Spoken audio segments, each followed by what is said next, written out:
Okay guys, Assalamualaikum. Selamat datang ke SRTV. So, ini adalah video susulan mengenai selepas pemergian Ramon Mercado. So, apa akan berlaku seterusnya. Di samping itu, aku juga ingin share dengan kamu mengenai perkembangan terbaru lah sahabat FC mengenai isu dalaman yang digembar-gemburkan menjadi perbualan utama untuk fans-fans sahabat FC. So, untuk video kali ini, aku ada 5 benda yang ingin aku ulas dan juga share dengan kamu. So, mungkin ini akan menjadi video yang cukup panjang.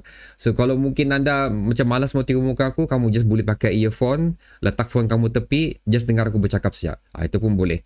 Tapi ini adalah benda-benda yang menarik untuk aku share dengan kamu. Of course, kita membincangkan sekali juga dengan peluang sahabat FC di saingan yang seterusnya kah. Di seterusnya lah, adakah kita mampu untuk bilang orang meneruskan perjuangan kita di saki baki perlawanan yang masih lagi panjang lah sebenarnya untuk saingan 2024-2025 ni. Tapi sebelum tu guys, untuk anda yang belum subscribe dulu SRTV ni, bantu perjalanan SRTV. Anda juga boleh menjadi members di SRTV. Dan seterusnya, jangan lupa untuk like dan juga share video ni. Tanpa buang masa, jom kita mulakan. Okay guys, jadi kita mulakan dengan poin pertama dan poin kedua aku dalam perkongsian ni, di mana kedua-dua poin ni ada bersangkut paut lah, iaitu selepas daripada perlawanan Sabah menentang Terengganu tempoh hari, aku rasa itulah di mana OKS telah diinterview, di mana OKS sendiri telah mengeluarkan statement yang menyatakan tidak ada masalah tunggakan gaji lagi untuk player-player Sabah FC. Sebaliknya, kesemua yang tertunggak telah dibayar dengan sepenuhnya, baik pemain dan juga staf-staf Sabah FC. Dan jika kita kirakan juga mengenai isu tunggakan gaji ni, ianya bukan satu benda yang asing sekali lagi untuk saingan Liga Super ni, di mana ada beberapa klub juga masih mempunyai tunggakan sehingga membawa ke 7 bulan, dan juga melibatkan kemungkinan besar ada satu lagi pemain import yang bakal meninggalkan klub lain lah. Itu pun yang bakal terjadi juga, tapi belum ada confirmation untuk benda tu juga. Dan aku teruskan juga dengan perkongsian yang menyatakan ada 3 lagi pemain Sabah FC bakal mengikut jejak langkah Ramon Mercado untuk menamatkan kontrak yang ada bersama Sabah FC.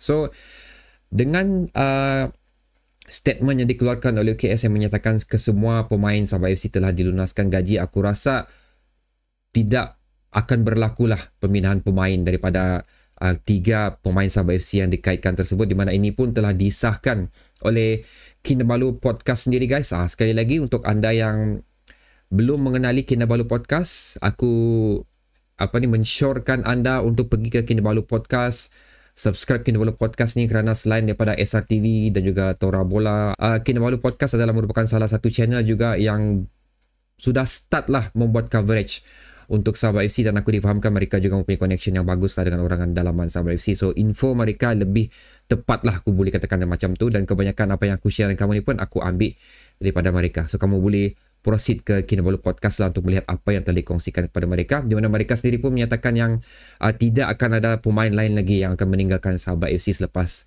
pemergian Ramon Mercado. So, itulah merupakan satu 2 news yang agak melegakan aku. Tunggakan gaji telah dilunaskan dan pengesahan tidak akan ada pemain yang keluar lagi untuk mengikut jejak langkah Ramon Mercado buat musim setakat ni lah. So, bila habis musim ni, itu cerita lain lagi. Dan seterusnya guys, kerana rasa lega tu, so apa kata kita fokus untuk persaingan Sabah FC di saingan Liga Super ni, di mana tidak lama lagi kita akan menentang JDT 13 hari bulan di Stadium Likas. So, ini macam biasalah, aku akan buat satu video khusus untuk perlawanan ini, itu sebelum 90 minit.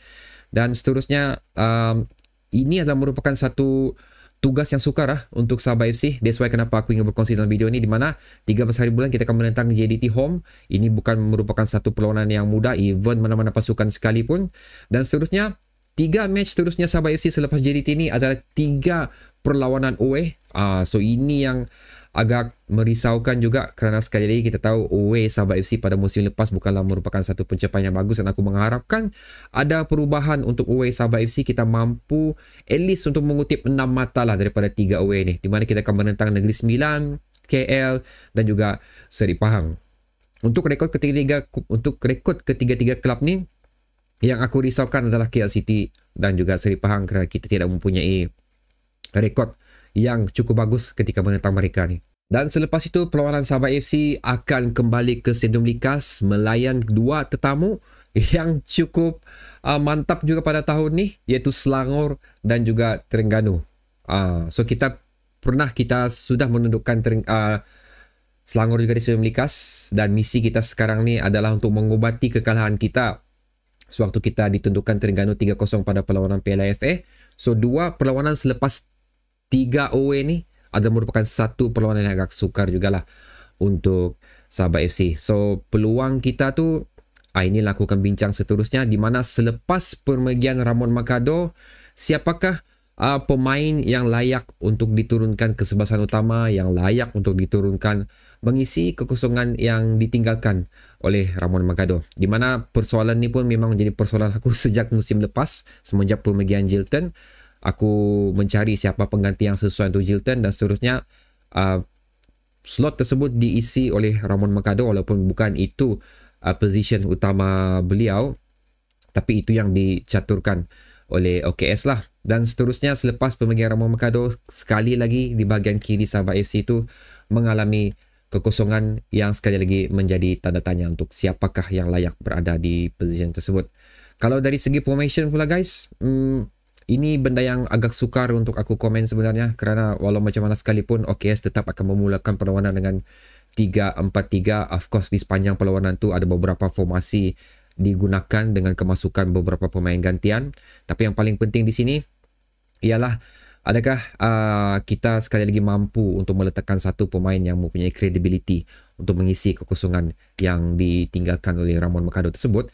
Dan bagi aku orang yang terdekat lah yang kita miliki sekarang, sekali lagi aku menyatakan adalah S. Kumaran adalah individu yang paling layak untuk diberikan mengisi kekosongan tersebut, dan perlu diberikan minit permainan yang sebaiknya bagi mengembalikan match fitness dan juga match sharpness beliau.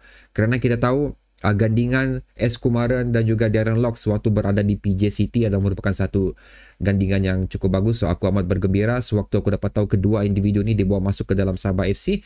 So at least persefahaman mereka yang telah wujud pada sebelum ni boleh dibawa ke Sabah FC. So itu adalah reason kenapa aku menyatakan S. Kumaran adalah individu yang terbaik untuk berada di posisi tersebut. Of course Darren Lock akan diapit oleh Sadil Ramdhani juga. Cuma again, di sini kita perlu kesabaran sedikit selaku penyokong, kerana dua reason yang aku katakan yang tidak dimiliki ataupun kurang dimiliki oleh S. Kumaran. Kita perlu memberi masa untuk S. Kumaran menyesuaikan diri dengan tactical OKS sekiranya beliau diturunkan untuk berada di posisi tersebut lah. Dan seterusnya especially untuk menentang JDT dan juga 3 match away Sabah FC ni, seperti mana aku katakan pada video sebelum ni juga, aku menyarankan dan juga ingin melihat OKS mencuba meletakkan 4 defender pula kali ni instead of 3 defender. So kalau kita tengok dari segi on paper, player kita ramai sebenarnya yang boleh mengemudi di bahagian pertahanan Sabah FC ni. Cuma sekali lagi, kesilapan tu lah. Okay, walaupun kita telah menurunkan 3 defender terbaik kita, tapi kesilapan masih diulang. Aku mengharap kesilapan itu boleh diperbaiki, dan itu pasal juga lah kenapa aku menyarankan 3 defender tu ditukar kembali kepada 4 defender, kerana mungkin sekali lagi tactical tersebut sudah lapuk untuk digunakan, dan sekiranya penggunaan tactical baru memberikan bilang orang dynamic dan juga freshness lah dari segi corak permainan Sabah FC. Of course kita mahu mengelakkan pihak lawan membaca cara permainan kita, itu yang paling penting. Dan seterusnya yang paling penting di sini adalah tolonglah elakkan long ball lagi.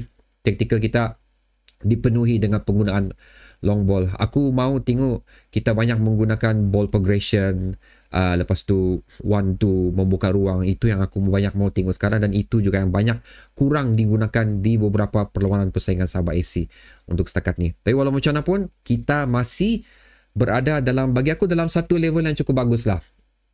Standard kita masih tidak drop, walaupun keputusan yang kita ingini untuk beberapa perlawanan ni tidak seperti mana yang kita inginkan. Tapi kita kena ingat juga Terengganu, seperti mana aku katakan pada video sebelum ni, adalah merupakan satu pasukan yang perlu diberi perhatian di atas persiapan yang telah mereka lakukan bagi saingan Liga Super tahun ni, dan ianya memang telah terbukti. So bagi aku kekalahan Sabah FC itu bukanlah merupakan satu kekalahan yang bilang orang tidak dijangkakan ataupun macam yang kemerosotan Sabah FC. Bagi aku Terengganu adalah merupakan satu tim yang cukup bagus. Kita pun adalah merupakan tim yang cukup bagus. Cuma again kita perlu bilang orang ada satu percaturan yang cukup fresh lah untuk persaingan Liga Super yang sekarang ni. Itu yang bagi aku kekurangan yang kita miliki untuk saingan Liga Super bagi tahun ni lah. Dan seterusnya guys, poin kelima aku, ini agak kontroversial sikit sebenarnya. Aku takut untuk membuat komen tentang benda ni, tapi kita tahu tentang apa yang terjadi dengan management Sabah FC, serangan di social media, perkongsian yang mereka berikan. Aku tak boleh bagi komen lah sama ada penyokong-penyokong Sabah FC patut atau tidak membuat sedemikian, dan management Sabah FC atau patut atau tidak membuat demikian. Aku tidak mau sentuh benda tu, tapi ini yang aku harapkan adalah apa-apa pun yang anda baca di social media tu benda yang buruk lah, especially ianya tidak mengganggu semangat kita untuk terus memberi sokongan yang positif kepada tim-tim Sabah FC. Sekali lagi, ini adalah aku ingin menyentuh mengenai kapasiti stadium perlu dipenuhi untuk memberi semangat selaku pemain ke-12 kepada pemain-pemain Sabah FC di Padang tu. Dan ini pun kalau kamu tengok lagi Stay Feed Up punya podcast, okay, kita boleh podcast dan juga Stay Feed Up ni aku akan share dia punya link di bawah tu. Kamu boleh pergi dua-dua channel ni. Itu interview yang dilakukan kepada Pak Tesu pula. Woi guys, aku dalam satu bab tu, kalau kamu ada tengok di mana Pak Tesu dipersoalkan mengenai fan Sabah FC, especially lagi ditanyakan mengenai pemergian Roman Makado, kamu nampaklah raut wajah Pak Tesu tu memang dia berasa sedih. Dan bila aku tengok pun aku macam macam aku turut berasa sedih jugalah dengan perasaan yang dimiliki oleh Pak Tesu tu. So maksud aku di sini, again, walau apapun terjadi dengan kelab kita ni setakat ni, dengan prestasi, ada yang mengatakan kemerosotan prestasi, tapi aku menidakkan kemerosotan tersebut. Lepas tu dikenakan lagi dengan perkongsian-perkongsian yang agak negatif. Again, ianya tidak mengganggu kita untuk terus menyokong Sabah FC, baik secara luaran ataupun dalaman, di stadium ataupun di TV. Terus memberi sokongan, terus penuhi stadium, dan juga memberi semangat-semangat yang positif kepada pemain-pemain kita. Macam ini yang kita miliki sekarang ni. Setakat ni belum ada apa-apa perubahan yang boleh dilakukan. So kita tidak boleh, oleh kerana satu season ni saja, kita macam orang mengatakan agak merundum, terus apa yang diperjuangkan selama 2 season lepas tu terus dilupakan. So aku mengharapkan benda itu tidak berlaku. Dan sekali lagi aku menyeru untuk semua penyokong-penyokong Sabah FC, tak kisahlah apa perlawanan yang akan datang tu, apa result yang akan datang tu, tolonglah bantu kelab kita ni dengan bilang orang hadir ke stadium, membeli tiket, menjana kewangan Sabah FC, kerana itu adalah antara bilang orang punca kewangan Sabah FC ni selain daripada sponsor-sponsor yang telah diberikan. Untuk bab sponsor-sponsor pula, aku nak akan sentuh lagi di video ni. Itu telah aku sentuh pada video sebelum ni.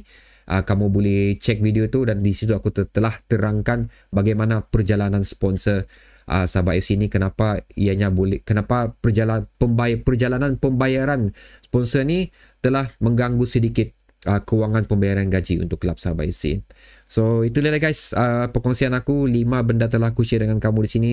Satu adalah update, satu adalah perlawanan yang akan datang, dan seterusnya apa yang boleh dilakukan oleh OKS especially bagi menempuh perlawanan yang agak kritikal di hadapan kita untuk saingan Liga Super dan seterusnya. Again lah, aku menyeru anda lah untuk terus memberi sokongan kepada kelab Sabah FC ni. Jadi sila letakkan komen dan pendapat anda di ruang komentar di bawah pula guys, dan bertemu lagi kita pada video yang seterusnya, iaitu video persiapan sebelum perlawanan menentang JDT yang mungkin aku akan keluarkan besok ataupun lusa lah. Berjumpa kita di video tersebut. Assalamualaikum.